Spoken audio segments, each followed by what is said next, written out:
നിങ്ങളുടെ ആത്മാവിൽ വസിക്കുന്നതാണ് നിങ്ങളിൽ വെളിപ്പെടുന്നത്. നിങ്ങൾ ഉപവസിക്കാതെയും പ്രാർത്ഥിക്കാതെയും ബൈബിൾ വായിക്കാതെയും ആരാധനകളിൽ പങ്കെടുക്കാതെയും ഒന്ന് ഓടി നോക്കിയേ, നിങ്ങളുടെ സ്വഭാവം തനിയെ മാറും.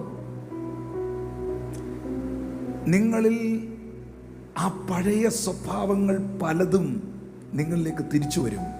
ദൈവത്തിൻ്റെ ദിവ്യ സ്വഭാവത്തിന് നമ്മൾ കൂട്ടാളികളായി ഒറ്റ കാര്യം സംഭവിച്ചാൽ മതി. അവൻ്റെ ദിവ്യ സ്വഭാവത്തിന് നമ്മൾ കൂട്ടാളികളായി തീരണം. അവൻ്റെ മാറ്റമില്ലാത്ത കെടാത്ത ബീജമായ വചനം ആത്മാവിൽ വീണ് വീണ്ടും ജനനം പ്രാപിച്ചവൻ, അവൻ്റെ നേച്ചർ, അവൻ്റെ ഇമേജ്, അവൻ്റെ രൂപം, അവൻ്റെ ഭാവം, അവൻ്റെ ശബ്ദം, അവൻ്റെ നോട്ടം ഈ ഭൂമിയിൽ ദൈവത്തെ വെളിപ്പെടുത്തുന്നതാണ്.